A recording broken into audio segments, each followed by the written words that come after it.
Well, hello, all you yokers. It is I, the unworthy Seraph, joined again by Pastor Boz, returning this week. Good to have you, I almost said good to have you, Boz, which would have worked, but I was going to say good to have you back.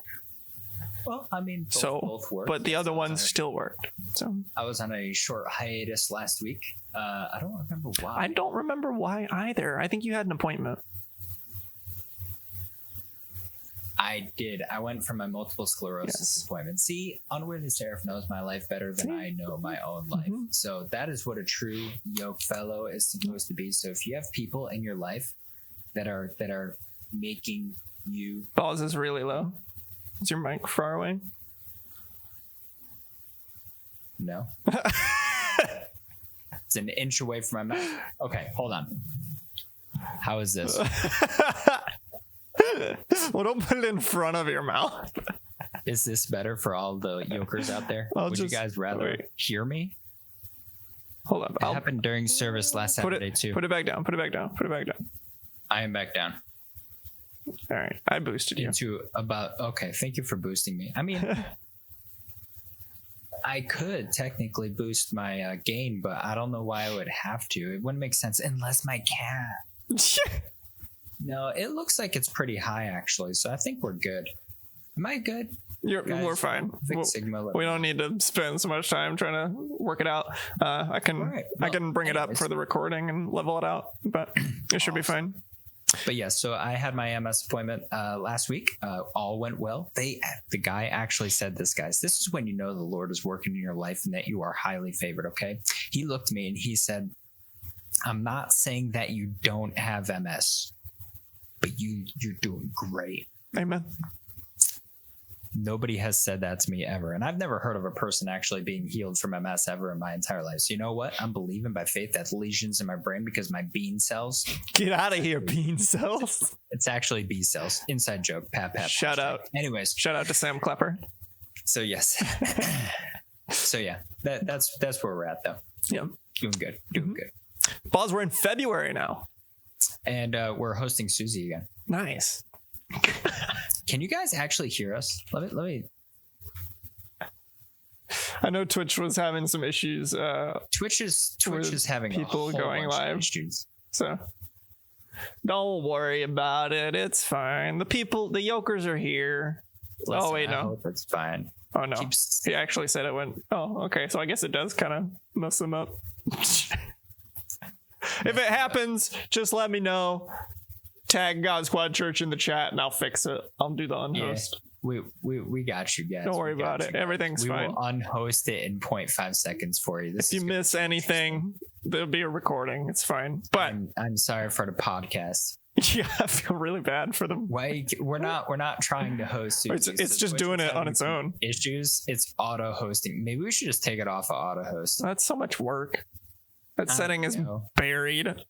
It's buried. 100 channels. Anyways, guys, let's get into everything. We're gonna preview some of the topics. So, Seraph, give us half of the topics. Sure. So, exciting one to start off with. Good old Elon Musk is taking a page out of Gabe Newell's book with a bit of a twist. He's trying to make psychic gamer monkeys. He's trying to let monkeys play games with their minds because why not? Also, the new Model S will apparently be able to play The Witcher 3 on a built-in 10 teraflop gaming rig. So, you might not be able to get a new PlayStation 5 or Xbox Series X, but how about a Model S? Doesn't matter. Doesn't matter. Pay more money and get on another waiting list. That's fine. That's right. And then you have a car too. Pretty good. Pretty good deal. So yeah, and then Google Stadia shuts down its internal game studios, changing business focus.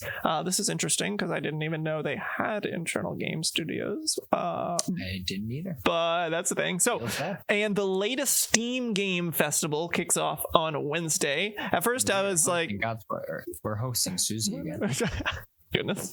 At first I was like, oh, this is probably nothing too interesting, but it's actually pretty interesting. So we're going to talk about that. And then G4 will return with a weekly series on Twitch and YouTube. This was a gaming channel back on the day on TV, back in the day on TV. Back on the day. On the days of old. It was a gaming channel back in the day. And they're coming back with Twitch and YouTube content. I thought they were just dead in the water, but apparently they're still alive. Boz, what else we got? We got some smaller topics as well. We got a real short topic. There's a specific game. I won't tell you guys what it is yet, but there's a game that's coming out it used to be a PlayStation exclusive. It is no longer a PlayStation exclusive as of this April. We have the Epic Game Store claiming that there's millions of people claiming online free games, which honestly, I'm not going to lie, I claimed about 2 of them. So I'm in that number. Awesome. Razer has a brand new gaming mouse, which is going to be interesting to talk about. And then finally, Cyberpunk, guys. We told you guys we're not going to make fun or talk down about games. We're going to give you the real facts. And unfortunately, sometimes the real facts do make the game get talked down about a little bit. As we analyze what is actually going on in the lifespan of this game, we'll go through that with you guys in just a few moments. Amen. Oh yeah, and we're gonna talk about being single because it's February. I was like, we missed something. Susie. We missed something here. Let me host this. Get him out of here. Get him out of here. Maybe I will go change this.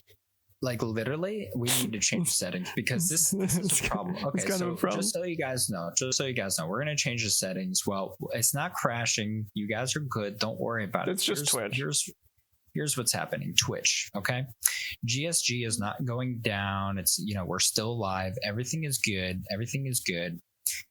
Twitch, unfortunately, currently right now is having a problem with auto hosts. We don't know why, but when you go live, immediately your stream will start auto hosting other people. Well, there was an issue with people going live in general, so it's probably related to that. An issue going live in general? Yes. So I don't know if we're using Streamlabs OBS, to be honest. No, we're not. All right. Streamlabs OBS, I tried it once. I turned it off. May or may not help. We'll see. It just wasn't for me. Maybe we'll just go offline now and we won't host Susie. I don't know. But I hope we don't just. So Boz's mic is up. Like, I don't know why it's so much quieter for you guys because it sounds and looks fine to me. No, you're already I'll turn myself down because you're already fine for me. Still quiet. My goodness gracious. Turn your speakers up, people. Put some. Well, I think the issue is that I'm louder than you. But I don't know why, because we do the same thing every week and nothing changes. But Boz's mic is always changing levels. We're hosting Susie again. It doesn't act. This is just a train wreck. It actually just doesn't matter. We will always host Susie. It's a train wreck. Even when we change the settings, we're still hosting Susie. Guys, I don't know. What are we supposed? I don't know what to tell you. And now, the video download is canceled. Please try again. Error number 1,000. Well, that's probably just you. Mine's fine. Anyway, we're going to talk about being single if Twitch lets us. Yes. So obviously February, we said we were going to be talking about relationships. And so the first thing that I thought would be good to talk about would be being single, the kind of before relationship stuff. And, then the single people can get their advice too. And yeah, it's good. Can't forget about the single people. Can't forget them. They're great. All the single ladies, but also the single men. Also the single men. That's right. Yes. This and more today on the YokeTalk podcast.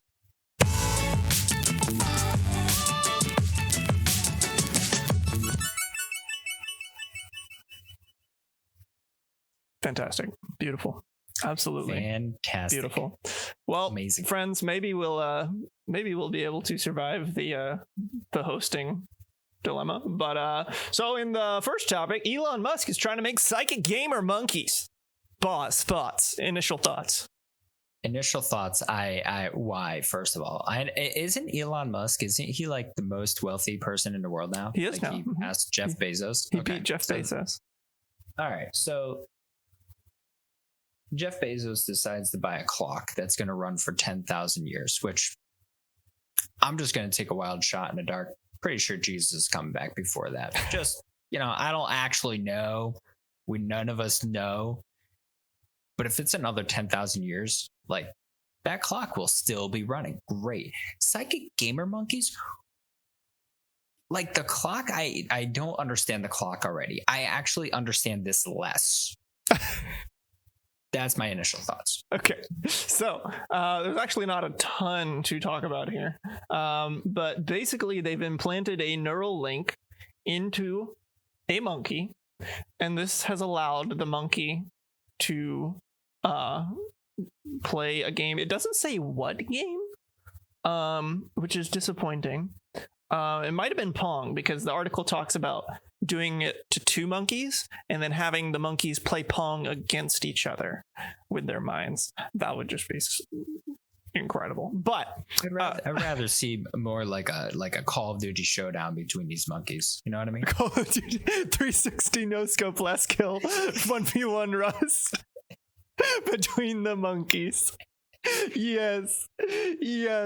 Oh, we'll get there someday. But for those of you concerned about the safety of these monkeys, they had people, the U.S. Department of Agriculture inspect their lab, and they said that it was the nicest monkey facility that they had ever seen. So these monkeys are being well taken care of. Elon says himself that they're very happy monkeys. It doesn't hurt them at all to have this neural link put in or to use it. So they're very happy monkeys playing Pong with their minds. Yes, just one right now, but I'm sure more in the future. I would be happy if I was playing Pong inside of my mind. That would be pretty stinking sweet. Mm-hmm. Now, this is a problem, though. Okay, listen, we've all talked about and heard about Planet of the Apes and stuff like that. Okay, we're not going to go into subject about that, but the fact that you can do things neurologically with your mind.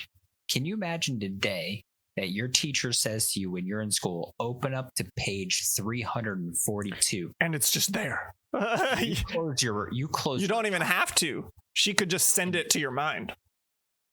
That's scary. Honestly, this is scary stuff. Can you imagine if this got into the wrong hands? Yeah. Mm-hmm.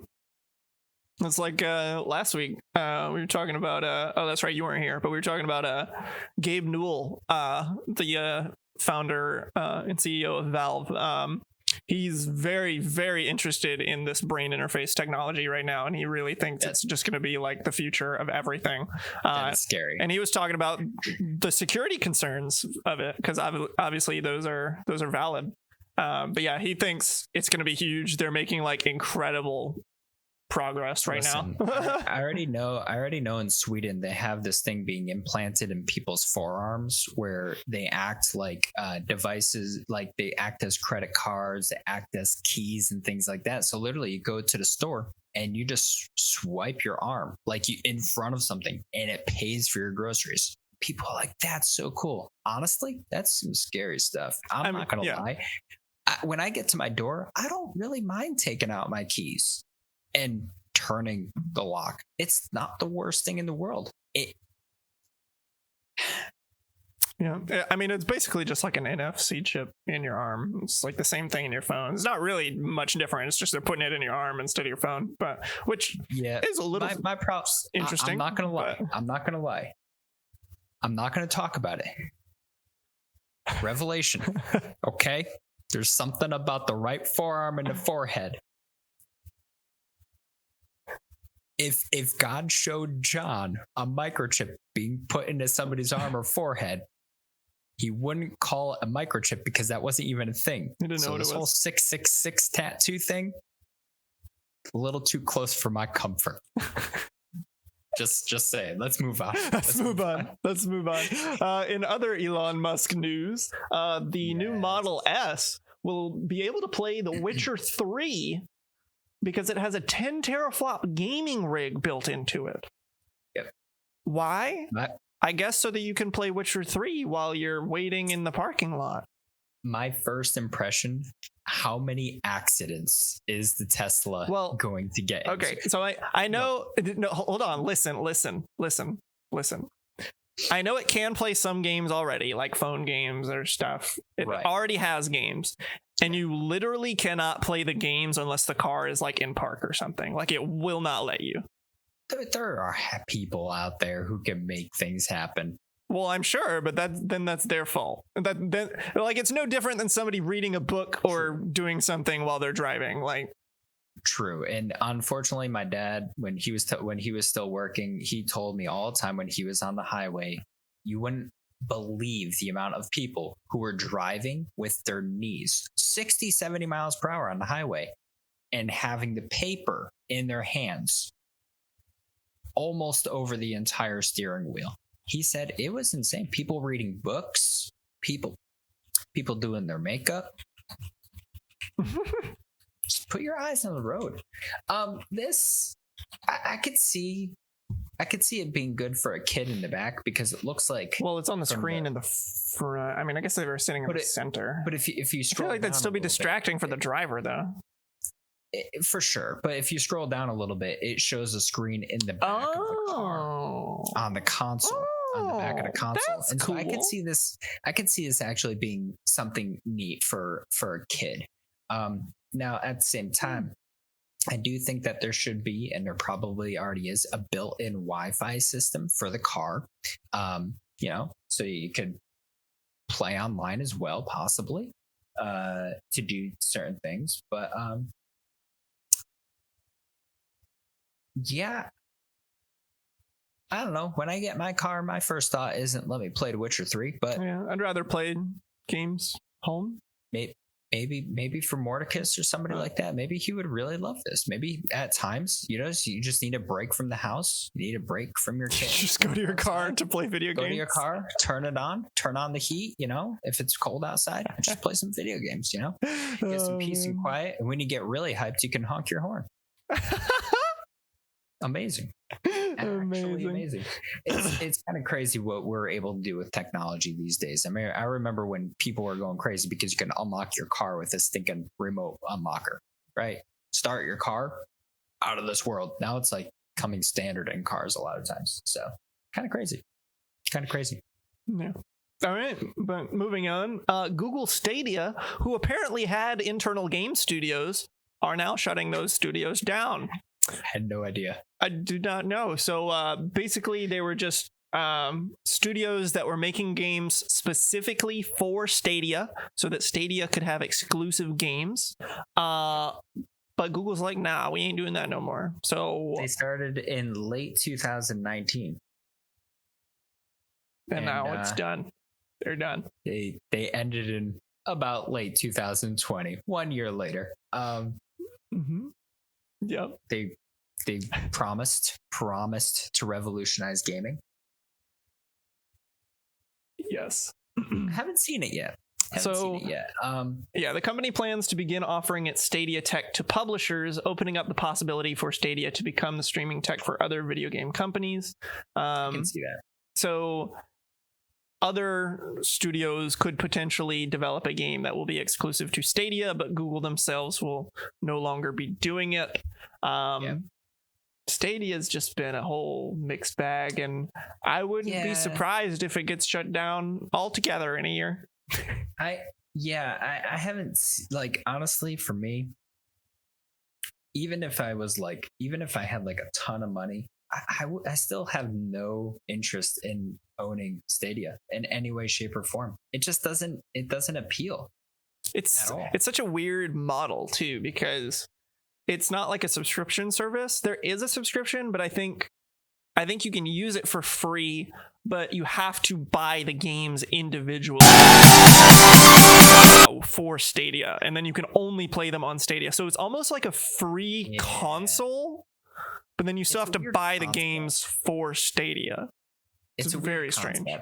Yeah, it's very strange. And then not only that, you're streaming all of your games. Yeah. So it's not even like you digitally download them. You're literally streaming games, which I get. And I know that there's other services that does that, but exclusively for a console.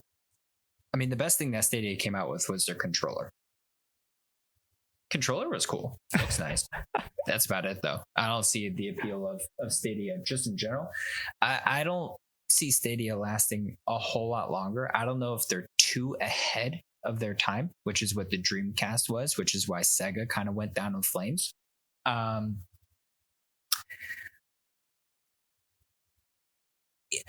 just don't know if I would ever want this, though, to be completely honest, like moving to the future. Yeah. It's interesting. The last bit of the article here was talking about Amazon's foray into gaming, as we've talked about pretty extensively here on YokeTalk. And it doesn't say who this is quoting, but somebody said, Google was a terrible place to make games. Imagine Amazon, but under-resourced. Yikes. And I don't think that's necessarily the fact that like Google couldn't have resourced it, but it just seemed like they were like kind of like half doing it instead of like going full in, and now they're like just not at all. So that's a harsh comment, I don't know, because Amazon already doesn't have the best track record with Crucible, and then New World's preview just being kind of not good. We were actually talking about it before the Yoke Talk today. We were just talking a little bit about New World, and I don't get the hype. There was that game. There was that game they showed on the Game Awards. I think it was called Crimson Desert, which looked like New World but way better. Yeah, better graphics. Like New World, it just looked like better gameplay. New World was weird, dude. Like, it just wasn't good. And New World looks good in all of the trailers. Looks okay. Then you play it and you're like,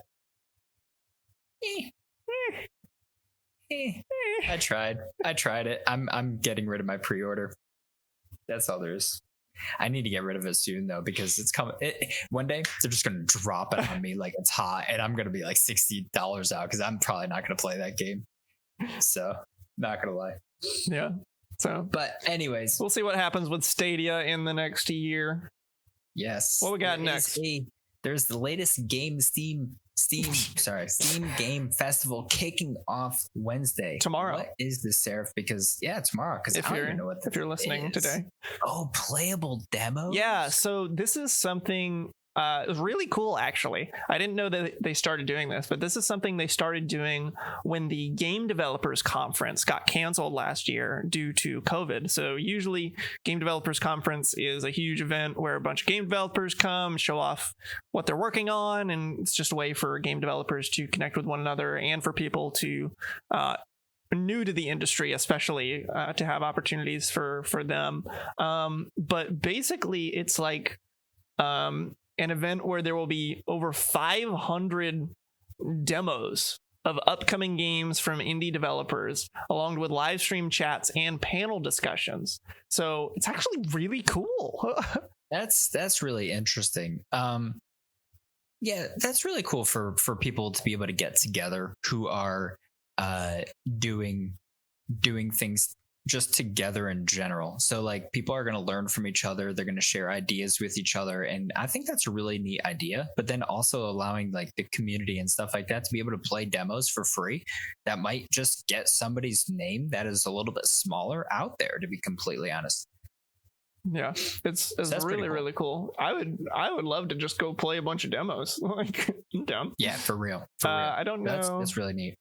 I don't know if you have to like sign up or anything. I guess you guys could look into that. Starts tomorrow though, February 3rd. So if you're listening to this any time past 2 days, then you missed it. But looks like they do multiple of these a year. I believe they did 2 last year. They're already doing one this year. So should be pretty tomorrow. Cool. 1:00 Eastern Standard Time, and it ends on Tuesday, February 9th, 2020. Oh, so it's for a week. Okay, cool. It's for 1 week. Yep, good call. 6 days. Okay, awesome. 7. So you have more than a couple days. Yep. Awesome. Yep. You got a couple days. Cool beans. All right. Next up, G4 will return with a weekly series on Twitch and YouTube. Now, Boz says he doesn't remember this channel specifically. I barely remember it. Was this like on cable? Yeah, it was on cable. Because I used to watch a gaming channel when I was a kid. They would play, really, it was the same thing over and over, though. They would play Ghost Recon tournaments, but it was the same tournament they would play. If you guys remember, what was it? What was that game called? It used to be super popular by Bethesda. Unreal Tournament? Yeah, they played that a lot, like one of the tournaments, but it was the same one over and over once again. And then they played Oblivion like a ton, and there was like 8 hours of gameplay. And then they would play the same 8 hours over and over. That's all I remember. I loved watching the Oblivion gameplay. I probably watched like 100 hours of it because I loved Oblivion. But I don't remember it being called G4. I honestly don't remember that at all. Yeah, but the new thing is called B4 G4, which is kind of weird because it's like after G4. So I don't know why they're calling it B4 G4. I guess they're just taking a page out of Microsoft's book with names that don't make any sense. But they actually hired the same guy. The same guy. Next season is going to be B4, G4, after 4. After 4. And but everybody's going to say, what? They're going to be coming back on Twitch and YouTube. Where was it? It says what kind of content they're going to be making. Original sketches, music parodies, game reviews, and more. And viewers will also be able to provide feedback on the content via the network's Reddit community. So that's cool. Maybe will be cool. I remember watching it a little bit back in the day. You know, it was the cool gaming channel, you know. Yeah. I want to say no Twitch. Yeah, there's nothing. Probably before YouTube was even big. Yeah, I'm wondering how big this is going to get, because to be honest, Twitch is like you want to watch a game, you can just go onto Twitch and watch hundreds of people playing the same game that you want. It sounds like it's going to be less focused on like gameplay and more focused on just like game related things. Okay, that's cool. But I want to say, I could be completely wrong. I want to say Naomi Kyle was on this back in the day. And I don't know why I remember that name. Probably just because she was like a girl in gaming. And that was less common back then than it is today. She was one of the old IGN commentators, I think. Probably. But I think she was on this too. Okay. I think. I could be completely wrong. I don't know. The name sounds super familiar. Yeah. It's a rather unique name, I think. It is. But yeah, so that's cool. I think it'd be really cool if it's a lot of like really good like original content. Like yeah. I could see like the original sketches like blowing up if they're good. Yeah, for sure. And I don't think they're by any means trying to compete with like Twitch or anything. Obviously, they're going to be streaming on Twitch and doing YouTube content. So it seems more so like it would be a competitor to something like IGN or just things that make. And they're going to be doing reviews of games too, which is kind of neat. So I like watching game reviews, to be completely honest. I like to know, even if I'm not even planning on picking up the game, I like to look at the reviews and see how they are. So I think this should be that should be pretty interesting. So that's it. Yeah. That's good. So what we got next? We got some a very small short topics topic for you guys. Some of you are into sports games, some of you are not. However, there is one game that was exclusively on PlayStation. People have been complaining about this since, goodness gracious, 2009, 2008. This has been a PlayStation exclusive, but MLB The Show, which is the best baseball game out there ever created, to be completely honest, in my opinion. That's what most people say. It is now going to also be coming to Xbox consoles, which probably means it will be on PC as well, starting on April 20th. So MLB The Show 2021 is going to be the first game that will not just be a PlayStation exclusive. So Xbox is gaining another they're getting their foot into another thing. We've been seeing this over and over. Xbox continues to climb their way up the ladder with I hate it when people call it exclusives, because they're not exclusives. There's the PC side of it as well. So they're not console exclusives per se, but they're getting more and more things for sure to be able to be on the consoles, especially with the big Bethesda announcement earlier this year. Well, last year now. We'll see. But... Last year, that's right. But the new year. We'll see. We'll see where that goes, though. I mean, who knows? Nobody really knows anything about that yet. We'll probably know once Starfield actually shows more than just the name Starfield, which has been for 4 years now. I just want to say that the best baseball game was on Wii Sports. Thank you. MLB The Show? No, I said. Oh, don't even start with me. Don't. All right. Well, moving on. Epic Games Store users, if you guys have the Epic Games app, which I'm actually very happy that I do, because I get updates every once in a while. I get a little blip in the bottom right hand part of my screen, and it says this game is now free for a limited time. Last month, Battlefront 2, not the old one, the new one, was free. And then I think it was like a month before that, it was Roller Coaster Tycoon 3. Never opened up either of them. I don't even think I actually think I installed the Roller Coaster one because it was super small. Did not install Battlefront 2, and I have no plans to, but I own it for free. The new Battlefront 2 is actually pretty good now.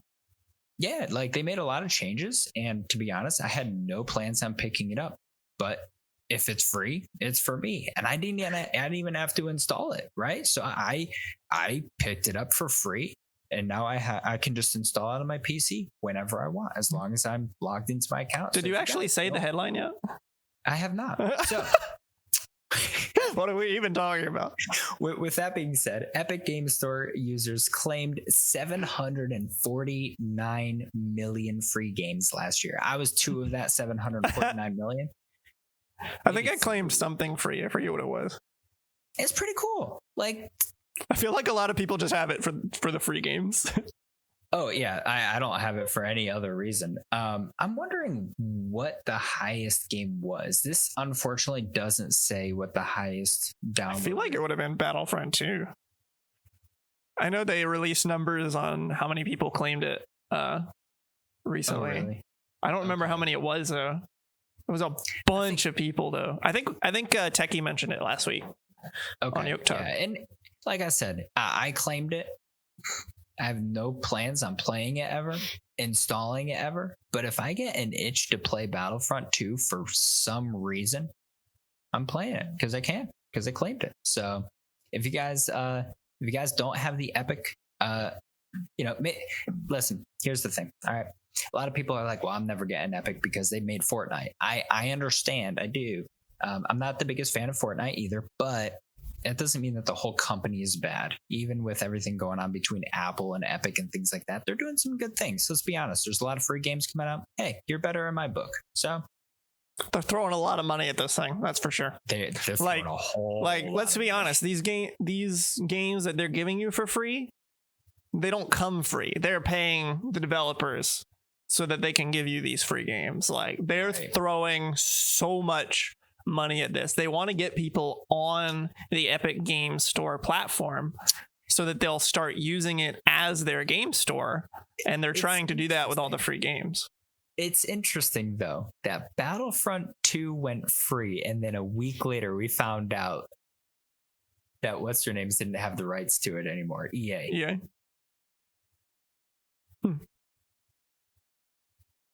Do they have something up their sleeve? And they think that, are they making Battlefront 3? Guys, what, Epic? If there's building in Battlefront 3, oh my I'm goodness. done with life. I'm done with life. Oh my goodness. Could you imagine? Could you imagine? But yeah, so all right, we'll see if moving on. Epic Games Store ever truly does take off. But right now, they're just going to keep giving away free stuff. Hey, listen, like I said before, if it's free, I'm a gamer, okay? I'm a gamer. I'm very glad I didn't buy Battlefront 2 because now I got it for free, and it's in a better state than it was before. I got it on sale a little while ago. Feels bad for you. I got it. I don't care. Cheaper than I'd rather have it on Origin than through Epic Games Store. Okay. Because Epic Games Store, you probably still have to launch Origin anyway. So true. You I don't know.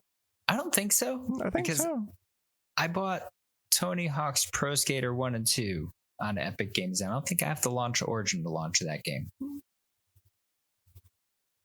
But isn't that game on Steam? No. Mm-mm. I mean, if it is, that's not where I bought it. I definitely bought it on the Epic Game Store. I don't know. Definitely. For sure. No doubt. Okay. Next thing. This is going to be more of a Seraph topic, I think. Because I don't really have a whole lot to say here.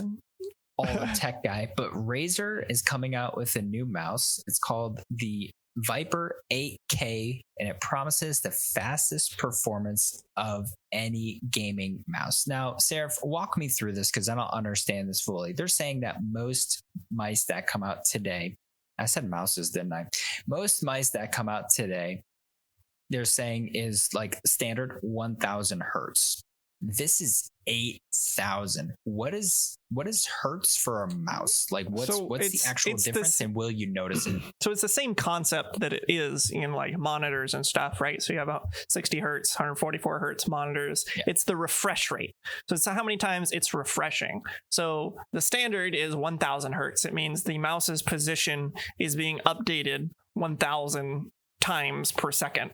8,000 hertz is the mouse's position is being updated 8,000 times per second.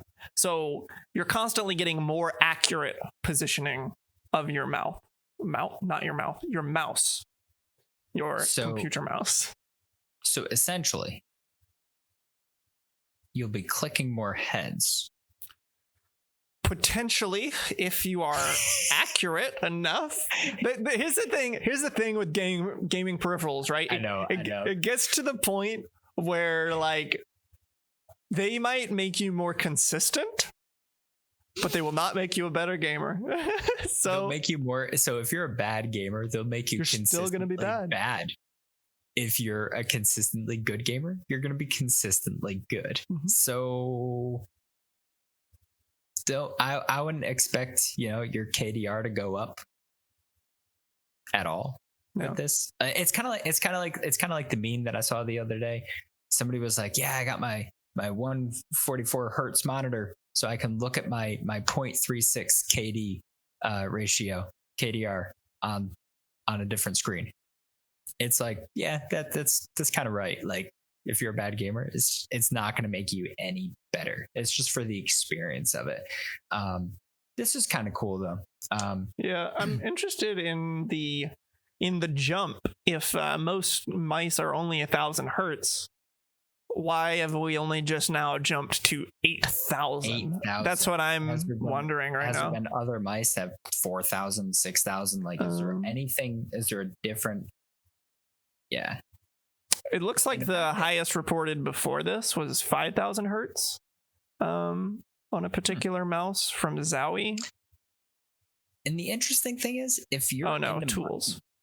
I'm not the biggest Razer fan. I like Logitech personally for mice, just because I have a really good mouse for Logitech. But this is $79. Like, that's the same price of any other Razer mouse. So that's not bad, to be completely honest. That's pretty cool.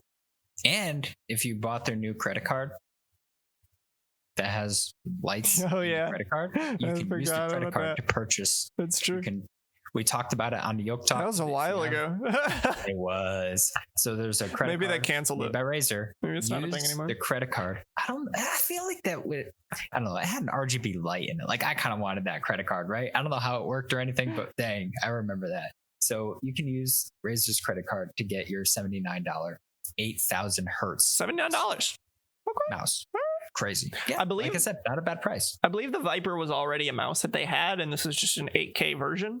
I think it was a pretty popular mouse, if I remember. Yeah, and they said that was the same price, $79. Wow. So it's the same. So if you want to upgrade your Viper, you can upgrade it for the same exact price that you bought the first one for. Interesting. Well, I thought there'd be nothing to talk about there, but there was a few things. Hey, things happen. One last thing, guys, and like I said, we don't want to talk bad about everything, but there's times that we analyze things and things just sometimes they are just Sometimes they're just I don't sad. want to say a bad product, a broken product. Okay. So Cyberpunk 2077 has already had a lot of issues upon release, cars blowing up randomly, people falling out of the sky from 8 miles high, people rubber banding all over the place, game breaking bugs that you run into. This has been a big deal. They found a game breaking bug in the original game. So what they did last week was they made a patch for it to fix the bug. Unfortunately, they made this patch, and unfortunately, this patch to fix the game-breaking bug introduced a new game-breaking bug. Now, this is a problem. Moving forward, as you're making games, okay, let me put it in perspective. Nintendo. The worst thing that I experienced in the Breath of the Wild was the grass popping in at different frame rates, and they essentially fixed it after a little while. It's still somewhat a little jumpy, but that was the worst thing I experienced. This game is just, it's broken. Like, what's going on, Seraph? Why is there just nothing good happening? Developers being rushed and being worked very hard, and I remember reading that that there was never really a clear vision for Cyberpunk, and that it was just kind of being pulled in a lot of different directions development wise. That's interesting. So that's, you see like big emphasis, I don't know, on emphasize on an emphasis on story, but then there's also like a big emphasis on the RPG aspects and stuff. So like, Right. And it never like really excels at any of that, from what I've heard. So like, just from the very beginning, it was a confused and underdeveloped product, unfortunately. And so now they're just trying to clean up a mess, and that's sometimes you make a bigger mess. Like, Yeah, and that's tough too, because this game, like CD Projekt Red, okay, they're not a bad company, right? They've produced a lot of good games. Witcher 3 being the most recent that comes to my mind, right? And I'm not saying that, the content in the game is good, and I'm not like giving it praise or anything, but it was a well-liked game by the gaming community. And so you would figure games coming out of something of a game, like when I pick up a Bethesda game, I'm expecting the dragon to fly upside down at me. Like, I'm expecting that, and I'm okay with it. But when you pick up a game, like if I was picking up a Nintendo game, I expect the game to actually work the way that it's supposed to be played. So this is just a really interesting, and the fact that you said there was no vision. Listen, there's a sermon in that for your life. Man. When you're creating something. Listen, when I draw, I don't have vision. My vision of drawing is horrible. So if you don't have vision, things break, and then you got to clean up the mess. And sometimes it might just be too much to clean up. At this point, they're really struggling here. My opinion. Yeah. So 1.1 hot fix created a bug, game breaking, and now we got the 1.11 hot fix, created a new game breaking bug. So 1.12. Why isn't it the 1.2? I don't know. Or why isn't it the 1.1.1? Now it's 1.11. That's not how it works. It should have been 1.2 or 1.1.1. Well, that's not true, because when you look at MMOs, when they come out, let's say they come out with a new expansion. So for like Final Fantasy, right? They came out with the new expansion, and so it was 5. Okay, it was the 4th expansion, so it was 5. I think that's right. That makes sense. Well, it was because 1.0 was yeah, that's what I'm saying. It makes sense. Yeah. So then they have 5. No. How does it work? I don't know. They're at 5.45 now. Does that mean the last 5.45? 5.45. The last right? one was 5. Why are we talking about 4. I don't remember. Is it 5.45? Now it is, yeah. Okay, so that means there's been 45 updates since 5.0. I don't know. The new Because that's what new, it should mean. I don't know. I'm struggling here. I know what it is, and my brain can't comprehend it right now. I've actually confused myself. Unless they do it like they do it from their in-house development builds. So like, they're working on builds and they're like, all right, we're on to 1.2 now. It's looking better. Okay, now we're on to 1.3. Things are looking better. And at any point they could ship those builds, but maybe they just decided to ship the 1.11 one as they felt like they had made enough progress. Every time there's a major patch, one of the numbers change. And yes. 5 is the expansion. I think the 4 is the new. No, the 5 is the new update. Like the big part of the patch. I don't know. Anyway, it doesn't matter. I just want to comment on Elizabeth Lala here saying that that's the thing with games nowadays. I think they're in such a hurry to release a game. The developers are being rushed so they weren't able to hammer out all the bugs and before release. And that's the thing. Like, we're starting to see that more and more today. And that's the one thing that I was really happy about Nintendo. I'm not a big Metroid Prime fan, to be completely honest. I've never played him, but I know Seraph has been waiting for Metroid Prime 4. But you weren't you were probably disappointed to hear that they scratched the entire game as a whole. But I'm sure that you weren't disappointed knowing that they thought it wasn't going in a good direction. And so they scrapped the whole thing to rebuild on it to make it a better game. Like, they're not rushing their developers as much on the Nintendo side of things. Breath of the Wild, goodness gracious. I mean, that's delayed 700 times. It got announced in 2014 or no. It might have been 15. I don't think it was 13. I think it was 13. It got announced. Oh, and then they made it's been a while. Changes like crazy. Okay, you might be remember one of the first showings of the game.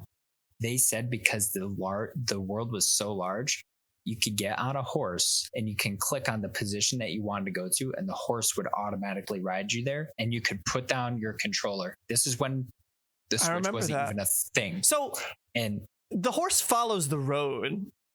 So they kind of had a similar. Yeah, the horse will follow the road if you just like don't do anything. So it's kind of similar. It's not you're joking. No, I'm dead serious. You can get a horse on a road. How many times they get stuck and just let him follow the road? I've been playing this game for 3.5 years.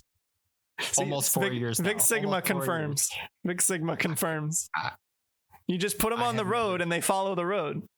Now, that's a problem when there's a fork in the road, but it's not hard to move your control stick for half a second to turn them onto the fork you want. But I am so sad. I always control my horse and it goes all sorts of different directions and whatnot. So this is okay. Well, I'm going to play that game later today. So anyways, let's move on though from Cyberpunk. Goodness. We'll see if it gets any better. I'm sure we will talk about hotfix 1.12 when that comes out. And hopefully there won't be another game break. If it is 1.12, that will make more sense. It would. But I if it's 1.111, we got a problem. Well, that would be an issue. We're gonna fix the 1. Actually, that might be the thing though, because like they're trying to fix 1.11 now. Like they tried to because then no. Then it should be 1.1.1. I understand that, but right now, really what it should be is 1.1.1, and then new one should have another 0.1. And it's beginning to look like a DNS code when you're trying to set up your internet. That's what it's starting to look like. So we got issues. 1.1.1.1. Anyways. Oh, goodness. Okay, moving on. We've got a little bit of time left. Jeez. We're going to be talking about relationships for the month of February, because February 14th comes around. You got Valentine's Day, and the single Pringles out there, they're like, it's single Pringle Day. Okay. So there is some validity to being single. Unfortunately, in today's culture, you get pressed to be with somebody. I mean, you watch TV, you play video games, you read books, and everybody has has a girlfriend or a wife or a boyfriend or a husband, and you get pushed into relationships and they're being thrown on you. And don't get me wrong, relationships are great. Any relationship is good to have in your life. Don't isolate. But the thing is a relationship with somebody else that is special to the point of where you're attracted to them and you want to get married possibly one day and you're looking for that kind of commitment. This is a big deal in your life.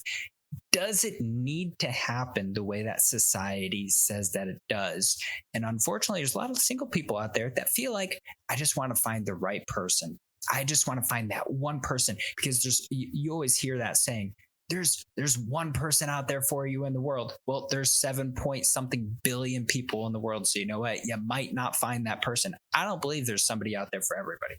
I don't. Mm-hmm. I think God has called some people to be single. I think God has called some people to be married. I truly believe that. Yep. Now, with that being said, there's a lot of pros to being single. I am a married man. Okay. I love being married. There's a lot of pros to being married, but I also believe that there's a lot of pros to being single. So the first part of it is, Sarah, if you had something to say about being single and what that looks like, and essentially in contrast to being in a relationship. Yeah. Before I get to that, I want to kind of add on and really emphasize what you're talking about, where there's like this expectation for you to be with someone based on what you see in the media in a lot of cases. It's really just kind of like this. It's part of that, like that idealized success, right? That people think of, like, what is that? What is success as people define it? And success in general is like shown as like, having a good job and having a spouse and having kids. Those are like the white picket fence, American dream, whatever you want to call it.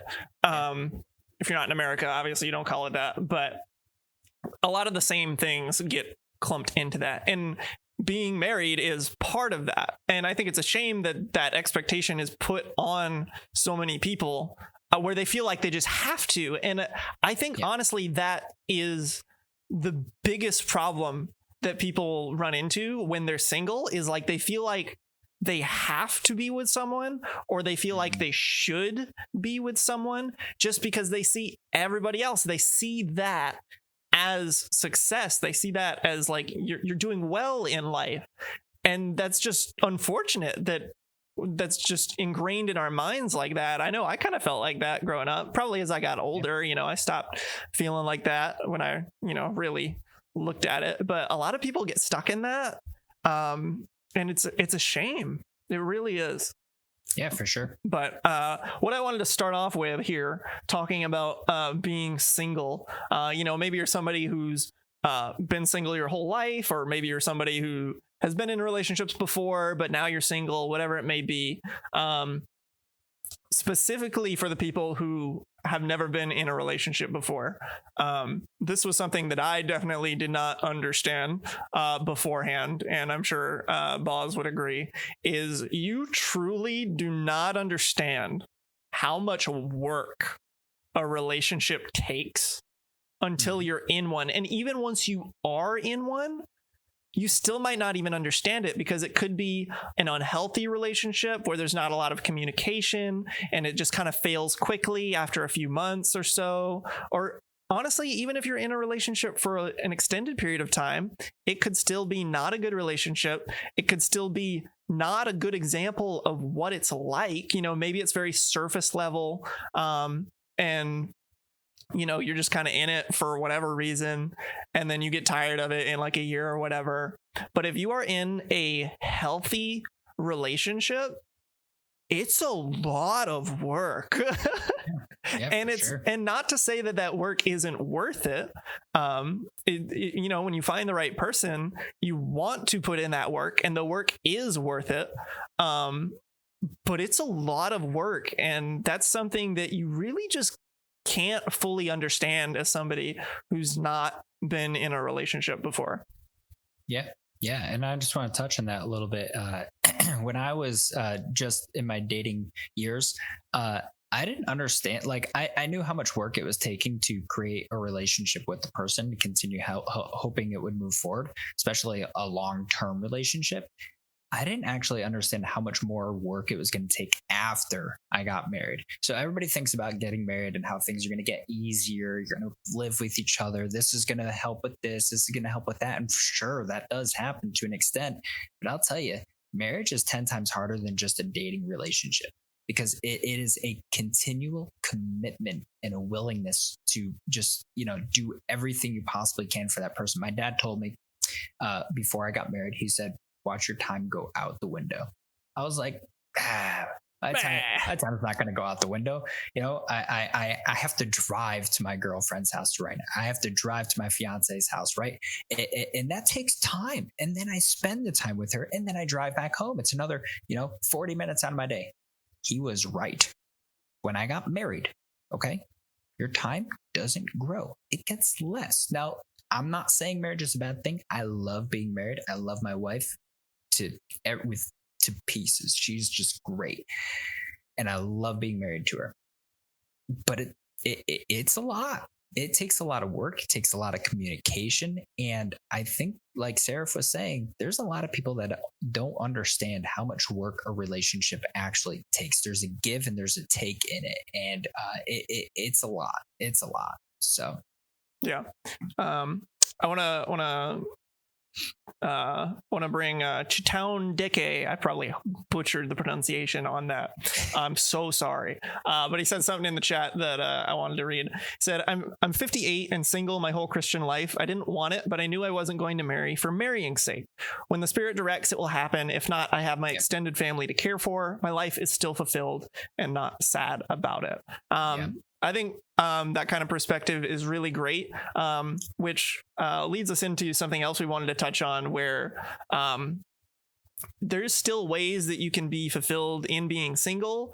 And lots of times you may not even have time for a relationship. I know that was something that you wanted to talk about, Boz. So right here we have an example from one second. Right here we have an example from somebody in the chat where they find themselves spending their time caring for their extended family. That may be something that's much harder to do if they're also trying to have a healthy relationship along with that. So it does open up people to be able to have different opportunities and to be able to do different things. There are pros to being single, which we'll probably get into a little bit more later, but I'll go ahead and kick it back over to you to jump into whatever you want to do next. Yeah, real quickly, I want to be blunt. If you're busy, stay single.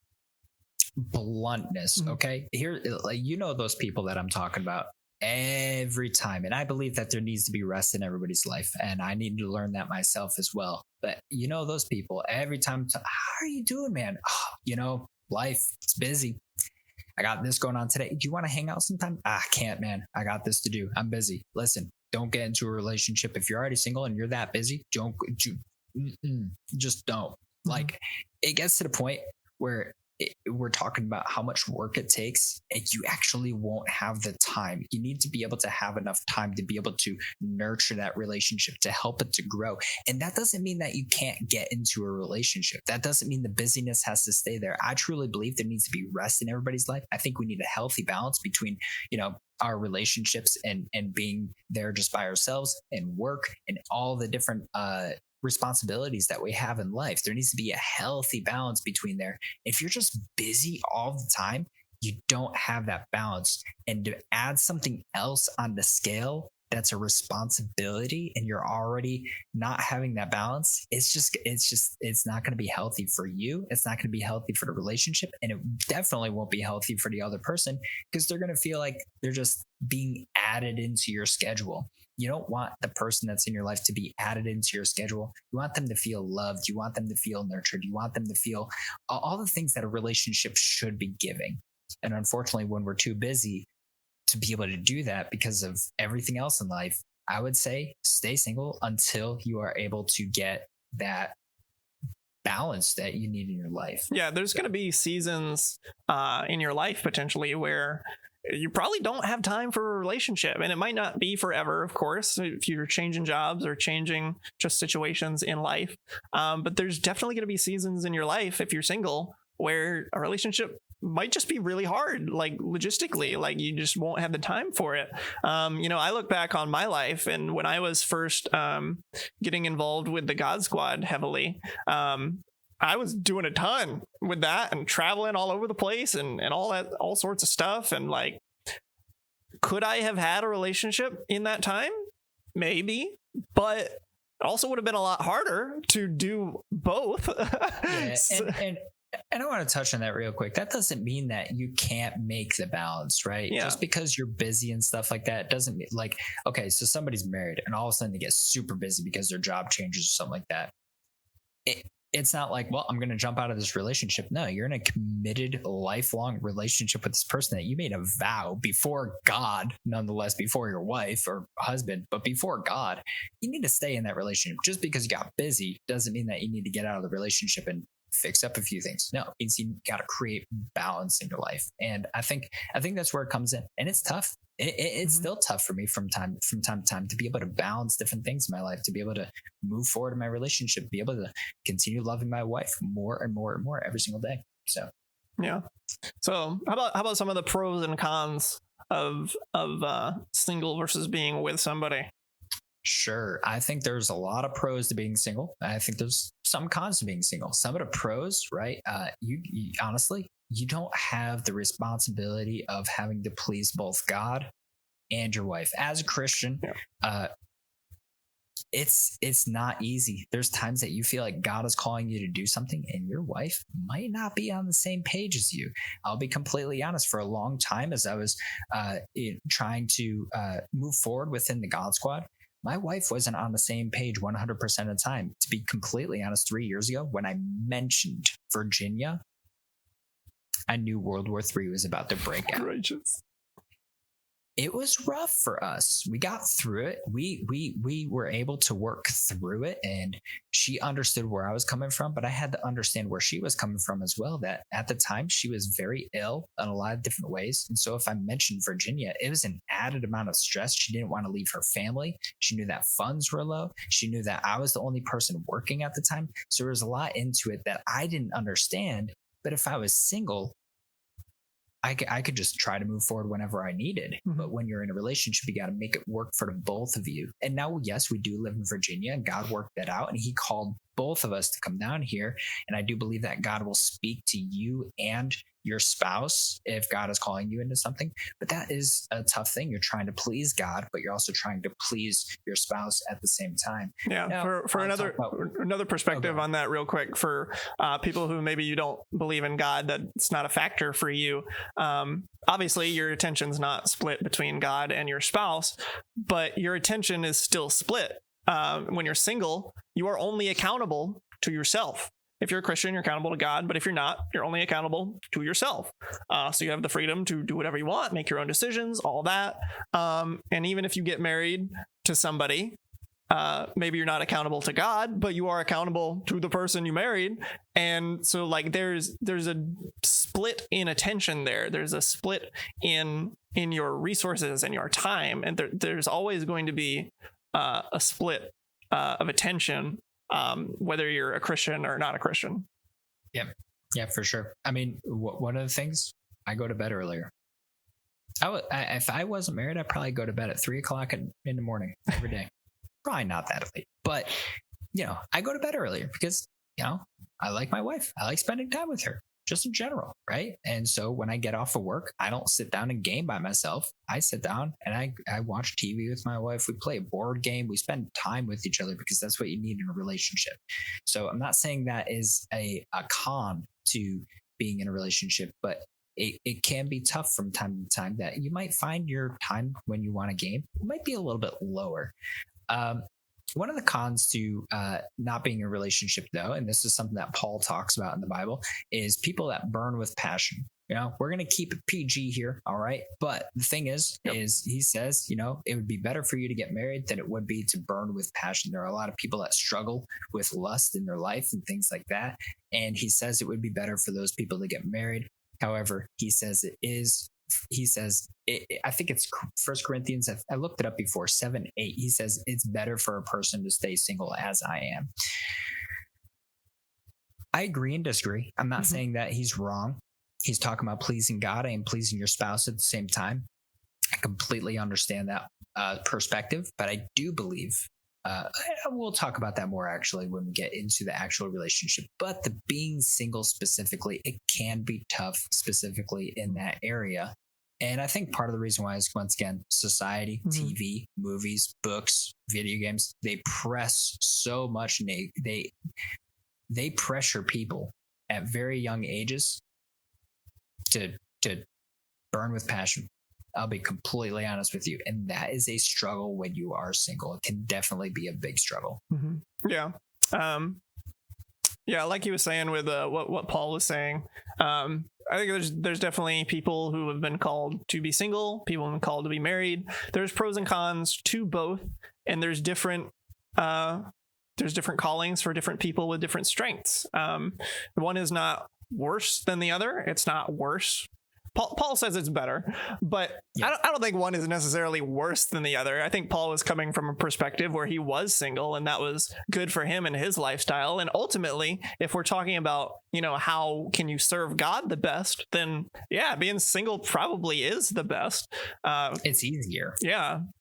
It's easier because you can be fully devoted to God and you don't have to worry about having a spouse to also please and care for them.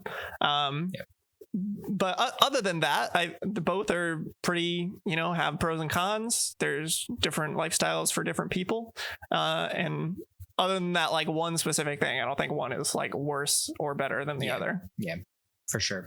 And we'll get into this more next week, but there's a reason for marriage. There's a reason why God created marriage. If God thought marriage was a bad thing, I don't think he would have created it.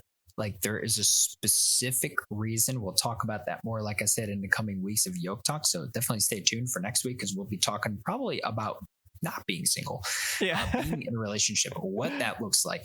And so why relationships are so important. And honestly, people are like, they just want to be in a committed relationship a lot of times, but they don't understand the importance behind it and why relationships were created in the first place. And we'll be talking about that a little bit in the future. But like I said, I don't think God would have created relationships or marriage if he thought they were going to be like a bad thing. Like Paul's like, stay single as I am, right?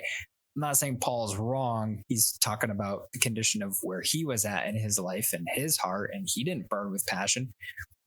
But marriage is a great thing, and there's a reason for it. So yeah, and Paul addresses that too. He's not just like, you should try to be single. He says, I think being single is better, but if you burn with passion, get married. That would be better for you. He takes both sides of the coin there. So we'll be talking more about relationships. We're going to go into some interesting topics in the future this month. So we're going to be talking about, today we're talking about the single Pringles out there, right? Being single, what that looks like. We're going to talk about next week. I think it would be good for us to go into what it looks like to be in a relationship. Yeah, I kind of want to talk about like expectations and things like that, like when you're first kind of getting into a relationship. And then further in the future, and I only have 2 weeks of experience on this one, but being in a long distance relationship and what that looks like. I think that will probably be week 3. And I was like, where are you going with this? And I was like, oh. And then week 4, maybe we'll touch on marriage and stuff like that, because honestly, Seraph is like the expert in long distance relationships, right? I mean, I don't know if I'm the expert, but hey, you got I've got experience than I do. Okay. And you're making it work. My relationship, 2 weeks, I was like, this ain't for me, dude. And yeah. So, and then after that, we'll talk about marriage. I have a little bit of, I'm not an expert, but I have some time being married. Been married this year will be 9 years. Nice. Almost to the big 1-0. Still going strong. Almost to the big 1-0. Listen, I love my wife. All right. Last thing I wanted to touch on as far as being single is simple phrases that I want you single people to take with you. If you're not content in your singleness, you're not going to be content in a relationship. And there's a few things you can break down there. I think the biggest reason that I look at is when you're single and you think that you'll only be content in a relationship, you are looking for that relationship to fulfill you. And nothing in life is ever going to fully fulfill you. Nothing on this earth is ever going to fully fulfill you, whether you believe in God or not. That's just not how it works. So you're looking to that relationship to fulfill you. And it may fulfill you to some extent, but it's never going to fully fulfill you. So as soon as that relationship starts to fail in any way, you're going to be like, well, I thought this was going to fulfill me. So if you have that mindset where you're not content in being single, I would really challenge you to kind of take a step back and look at your heart on that. Again, whether you're a Christian or you're not a Christian, I think it's healthy to not be discontent with your singleness. And I definitely understand that struggle for sure. I understand that struggle for people. We talked about it earlier with those kind of expectations that are put on us from just every source of media ever. But really take a step back, look at it, understand that there's pros to being single, understand that there's seasons in life where you might just be single. It's not all bad. It's really not. Yeah. It's not all bad. And I would challenge you guys to definitely make sure that you are not just going into a relationship for the sake of being in a relationship or because you don't want to be alone. Because that will end in failure every single time. And if it doesn't, you're not going to have a happy life. And Seraph preached a great message on being single. I encourage you to go into YouTube, look it up. What was it called? Your Single Identity. On the Gospel Church YouTube channel from last year. Go to YouTube, look it up. Great sermon that he preached. And, one of the things that he said in that sermon that really struck me, I say it joking around, but this is one of Sarah's most hated phrases, my better half. All right. Well, okay. I know I say it sometimes because I call my wife my other half, right? But he was like, no. She shouldn't be your other half. You should be your own person. Like, don't get me wrong. I don't even remember saying that, but cool. The Bible talks about when you get married, you are one, right? And I fully believe that you are one. But when you're talking about when you're single and you're just trying to find that other better half, there's a problem there. Like there is an issue. One is not better than the other. Like. Yeah. And so just take that to heart that if you're single, don't feel pressured by all the things around you to get married because not everybody is supposed to get married and that is okay. That's okay. Do what God is calling you to do. If God calls you to get married, great. Blessed be his name and he will bring the right person into your life. But if you are not doing what he's calling you to be single, I promise you, I'm not saying your relationship is going to fail, but it is going to be a decision that is, and probably multiple decisions that you make, that's going to make your life that much more difficult. And especially if God calls you to be single and then you get married, you're stuck in it. You don't get a divorce. You are committed for life with that person. You're committed to those decisions that you made. Mm-hmm. And it's tough. It's tough at that point. God will work with you. He will. Mm-hmm. But it doesn't mean it's going to be an easier life. So, So don't rush into anything that you don't understand. And I'm not saying we understand it, but like listen, I found my wife when I decided I was going to focus on God more. That's how it works. And everybody's like, that's so cliche. I don't care. That's how it works. You know why it's cliche? Because that's the way that it's supposed to work. If you, I'm about to start preaching here. We'll get into that. Anyways, with that being said, I think we can take 5 minutes maybe and talk about our lives. 5 minutes. 3 minutes. You've been telling me a little bit about what you've been doing in your spare time. Tell us where you're at with that. And is it good? Yeah, I've been playing a bunch of Age of Calamity. It's great. It's fantastic. It gets better and better. It's fantastic. Quick, easy, phenomenal. Yeah. Is your favorite character the fairies? No. Oh my goodness. We were talking about this the other day. Look, if you don't want spoilers, then mute the thing. But you can unlock the Great Fairies as a playable character. Seems like a great idea initially. For some reason, but they're the worst because they're huge. and you can't see what you're doing, and you get hit by everything because you're so huge. And your special attack, it just zooms in on the middle of it doesn't go out like most attacks. It goes in the middle. And so if you only have, this has happened, I have hundreds of enemies surrounding me. First time I ever used it, I hit 3 enemies with it. Well, I mean, that's probably because she already has like a big range because she's big. I don't care. So clearing crowds probably isn't her. It should have been her problem, but it should have been better. It should have not been a better. not a fun character. But maybe I just need to unlock more combos and stuff. Zelda got a lot more fun late game. Let me tell you. Yeah, I'm a little upset with Zelda right now. Got a lot more fun late game. Not gonna spoil nothing, but a lot more fun. I like Link and Daruk right now. I'm really Link is my go-to. Mipha's also one of my go-tos.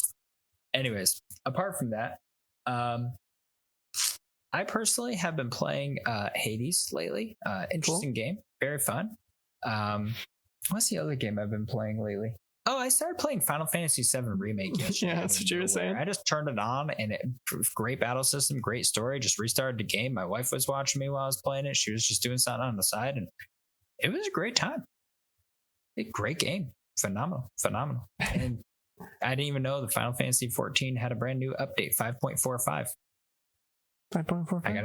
I gotta go into that and see what's going on. Not to be confused with 5.4.5. I'm still trying to figure out. I'm almost positive the expansions. You can tell us about it next week.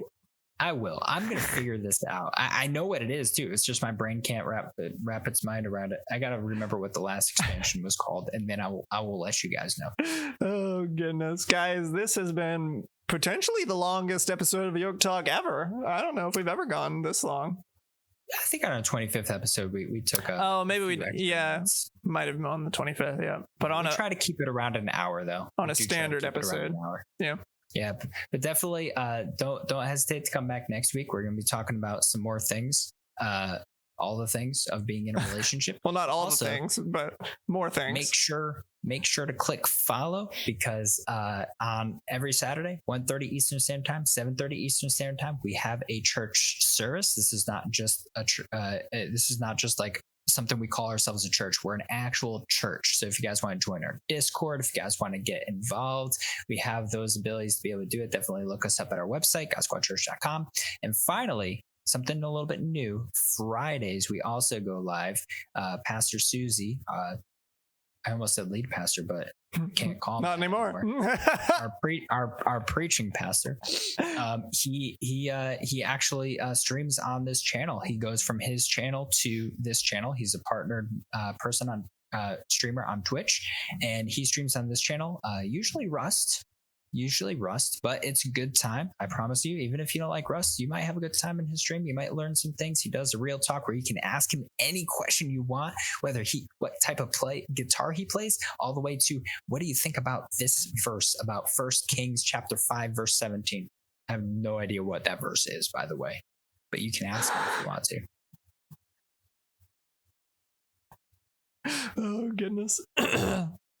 I don't know why my voice just died there, but we good. That's all right. But you can do all the things. But also, guys, don't forget, if you guys want to hear a topic that you guys want us to talk about, life topic or not life topic, a gaming topic, send it to us, whisper us on Twitch, send it to us on Discord. We have people doing that from time to time. Definitely send us something that you guys want us to talk about so we can talk about it in the future. Doesn't mean we're definitely going to talk about it right away, but we'll probably more than likely eventually get to it if it's down our alley. So definitely send us something that you guys would like us to talk about in the future. Yeah, pretty much it. Guys, it's been great. My spiel is done. Yokers out there. Spiel is done. It's been fantastic, Yokers. At the king's command, they removed from the quarry large blocks of high-grade stone to provide a foundation of just stone for the temple. That was 1 Kings chapter 5 verse 17. I would have to read I'm not going to take that out of context. I would have to get those large blocks out of here. You know what? Maybe you're in a relationship. Oh my gosh. And you're realizing that it's a large block in your life. Or maybe you just need to build a good foundation for your relationship. You need to get a higher grade stone. I'm not saying that the person you're with is a low grade stone. But maybe your relationship right now feels like a low grade stone. You need to upgrade it to a high quality metal. We're done. We're done. We're done, everybody. We're done. We've gone way over time, and clearly Boz starts going off the rails the longer we go. But hey, But I hope you all have a fantastic week. Like you said, we're going to be back next week talking about more gaming news and going further into our relationship discussions for the month of February. I think we're going to be talking about kind of expectations in relationships. And when you're first kind of getting into a relationship, it's going to be good. It's going to be good. I'm excited. It is going to be good. I'm excited, everybody. So there's expectations all the time in a relationship. Always. All of the time. Always. Even if you don't think there are. Always. Oh, goodness. Even if you don't think you have expectations, you do.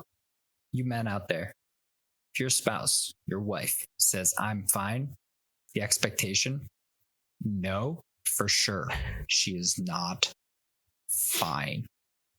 Wisdom right here. You yokers out there, I love all of you guys. We will see you guys next week right here on the YokeTalk at 12 o'clock p.m. Eastern Standard Time. Love you guys. Later.